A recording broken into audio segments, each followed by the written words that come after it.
Hi everyone, how you doing? Okay, back with some more movie finds from thrift stores. Quite a mixed bag here, it has to be said. Some of these may appeal to the young, some maybe to the old, or maybe they won't appeal to any of you. Let's see what you think. Here we go. First up, we've got Chevy Chase in Fletch and Fletch Lives.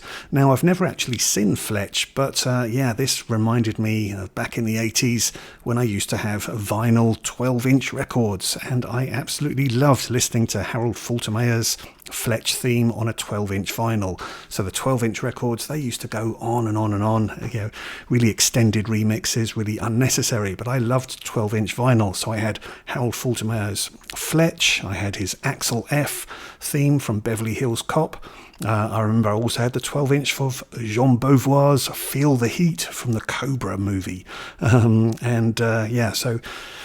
12-inch vinyl was a big thing back in the 80s, so loved the Fletch theme, but I've not seen the movie, so I shall see what it's like. Next we've got Peter Sellers, and that's Liz Fraser with him there in Two-Way Stretch, and this is directed by Robert Day, a director I quite like. He went on to do Tarzan the Magnificent just after this with Gordon Scott. But in this one, we've got Peter Sellers in a rather unlikely comedy caper that has him as a convict who is just about to actually be released from prison, but plans a daring robbery, which he thinks is going to be fail-safe by planning to actually escape from prison, commit a diamond robbery, and then go back into the prison before he's actually released. Not sure how successful that will be. Next, now in no way am I going to say this is a good movie, but yes, Sylvester Stallone in Driven, directed by Rennie Harlin. And we've got Joseph Kosinski's F1 coming up this summer, and I just thought it might be fun to revisit this one. I remember when Stallone was making this, he was going around all the F1 circuits, in the name of research, obviously, but then obviously when this came out, such a ridiculous film. We've got F1 cars racing around city streets and things like that. Completely stupid film, but quite good fun. Next, from 2005, we've got Dark Water, starring Jennifer Connelly. This is a remake of the Japanese film from 2002, directed by Hideo Nakata. But this one is directed by Walter Salles, the Brazilian director, and this was his first feature made in America, and quite a bizarre choice for him. This one did not perform too well, but Walter Salles, a really talented Brazilian director who had done films such as Central Station and The Motorcycle Diaries. And I think after his experience doing this one, he was quite happy to return to making international features. And he's actually just recently had Oscar success with I'm Still Here at last year's Oscars. Next up, Shall We Dance? This is a Japanese original. It was remade in America with Richard Gere, Jennifer Lopez and Susan Sarandon. The Japanese original here, telling of a workaholic businessman who takes a shine to a sexy dancer and ends up signing up to ballroom dancing classes and then having to try and keep it all secret from his friends and family. Next, from 2008, another Japanese film. This is Departures, which was an Academy Award winner for Best Foreign Film.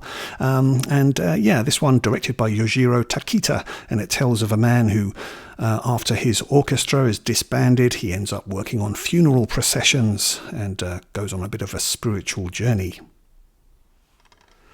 Nice one, this, from 1985, Murphy's Romance, directed by Martin Ritt and starring Sally Field and James Garner. Sally Field had famously worked with Martin Ritt before in the Oscar-winning Norma Ray, a movie I really love. She's great in this. Set in Arizona, she plays a divorced mother who is wanting to set herself up as a horse trainer, and she falls for James Garner, a local widower, but then her ex comes back on the scene as well. Just a really enjoyable film, this. Great performances from Sally Field and James Garner. Next, from 1996, and we've got Superman, the Last Son of Krypton, animated movie, this one, and it tells an origin story of Superman coming to Earth, moving to Metropolis, becoming Clark Kent, meeting Lois Lane, and encountering Lex Luthor. This is actually 3 episodes put together of an animated series that came out from the same team that did the Batman animated series as well. Superman, the Last Son of Krypton. And definitely going back to my childhood here, but I couldn't resist it. This is all 41 episodes of the original Scooby-Doo, Where Are You? From 1969. There's Shaggy there. I'll spare you my impressions of Scooby-Doo and Shaggy, but yeah, used to enjoy watching this. And then from 2000 we have Titan AE, and this one says this is the movie that Star Wars fans have been waiting for, and I think actually most Star Wars fans said no it isn't, but yeah, this one is co-directed by Don Bluth, and so Don Bluth, a former animator for Disney Studios who broke away and did his own studio and came out with great movies such as The Secret of Nim and An American Tale, but yeah, in 2000 he was mixing here 2D animation with CGI. So yeah, I'm interested to see the animation, but yeah, the actual storytelling in this is meant to be quite substandard, kind of ripping off of Star Wars themes. Next, surprised to find this locally, but we have Ken Russell at the BBC.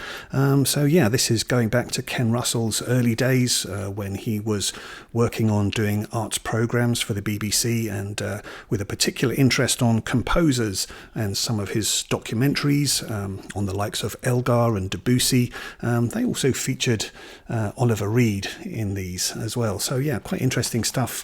If you are interested in BFI Blu-rays, then you can find some of these documentaries on Ken Russell, the Great Composers Blu-rays. So yeah, but this is DVD, Ken Russell at the BBC. And then finally, just some TV. Now, I never actually watched this back in the 90s. I wasn't interested in seeing it back then, but yeah, just came across this. It was only $3, and I thought, yeah, okay, why not? And it is As Time Goes By, starring Judi Dench and Jeffrey Palmer. Jeffrey Palmer, you may remember him from the TV series back in the 80s, Butterflies, and it's actually the same director who was involved with both Butterflies and As Time Goes By. So yeah, the complete series here. So yeah, quite a nice little find. Okay, that's it. So quite an eclectic mix again this week. But yeah, let me know your thoughts on any of those. And please do join me again for some more videos coming up soon. Okay, all the best to you. Thanks for watching. Bye.